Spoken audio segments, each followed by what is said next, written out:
Շնորհակալություն։ Նախ սկսենք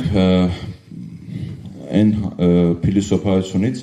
թե ինչա մեր սահմանադրության մեջ ամրագրված սոցիալական պետություն, որպես մենք պետք է նաև տրամադրենք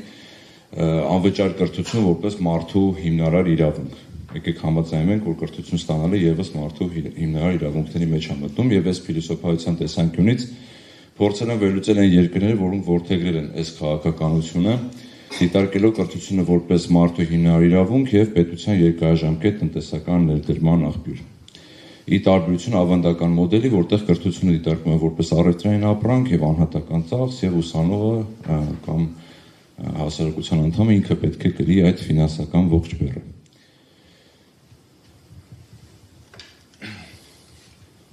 Ուրեմն առաջին երկիրը, այսպես ասած, առաջամարտիկը 2014 թվականին Գերմանիան էր, որը որդեգրեց անվճար կրթության համակարգի ներդրումը ամբողջ երկրում բացառությամբ մի երկու դաշնային հողի, որտեղ եւս գործում են սիմվոլիկ վարձավճարներ, բայց ամբողջ երկրում բակալավրիատի աստիճանի կրթական ծրագրերը անվճար են։ Հաջորդ պետությունը Ֆրանսիան էր, որը 2019 թվականին որդեգրեց գրեթե ամբողջությամբ սուբսիդավորվող կրթական համակարգ, ինչպես նաև ներդրեց կեցության ծախսերի մասնավոր փոխհատուցման կամ սուբսիդավորման ծրագիրը։ Հետաքրքիր է նաև Հյուսիսային Եվրոպայի Նորվեգիայի, Ֆինլանդիայի օրինակները, որտեղ Եվրոմիության անդամ երկրների բնակիչների համար կրթությունը անվճար է եւ անվճար է այն երկրներից եկողների համար, որտեղ կրթությունը կստացվի տեղական, այսինքն երկրի լեզվի մակարդակով, լեզվային պայմանով։ Իսլանդիայում դեռևս պահպանվում է ամբողջական անվճար համակարգը բոլոր սովորողների համար, անկախ լեզվից։ Նմանատիպ մոդելներ գործում են նաև, այսպես ասած, նախկին խորհրդային միության երկրների ազդեցության գոտում գտնվող Չեխիա, Սլովենիա այս երկրներում, որտեղ եւս գործում է լեզվային պայմանով անվճար կրթություն ստանալու իրավունքը։ Հետաքրքրական է նաև մեր հարևան պետություն Վրաստանի մոդելը, որը վերջերս մտավ այսպես ասած անվճար կրթություն տրամադրելու այդ համակարգի մեջ, այնտեղ էլ գործում են գրանտային որոշակի ծրագրեր, կախված ոլորտից եւ կախված առաջադիմության մակարդակից դիմորդի, այսպես ասած, 50%-ից մինչև 100% փոխհատուցման ծրագրեր կան գրանտային։ Կուզեմ չենք դիտարկի, որ պարտադիր պետք է այս մոդելներից որևէ մեկը ընտրենք, մենք կարող ենք մեր սեփական հիբրիդային մոդելը մշակել, որը ավելի համապատասխան կլինի մեր լավ սեփական մոդելը մշակենք։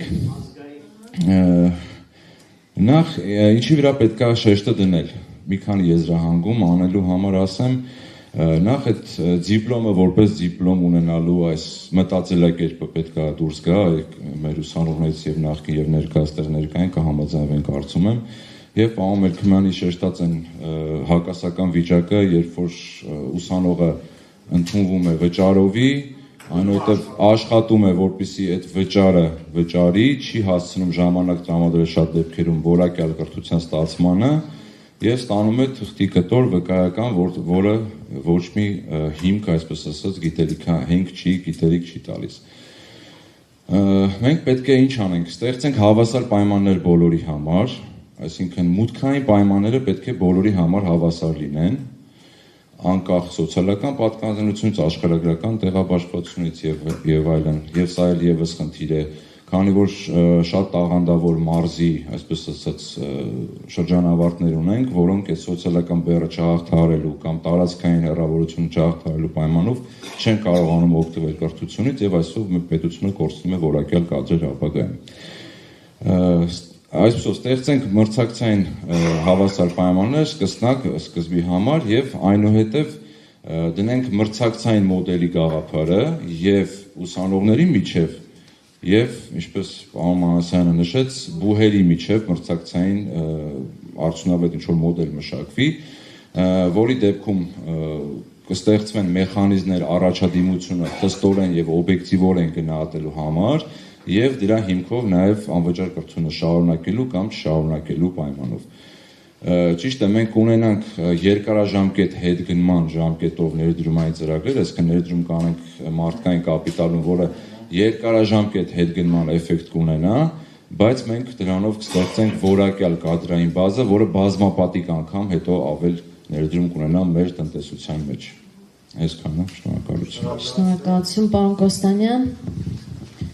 Հարգելի ներկաներ, եթե այլ ելույթ ունեցողներ ցանկություն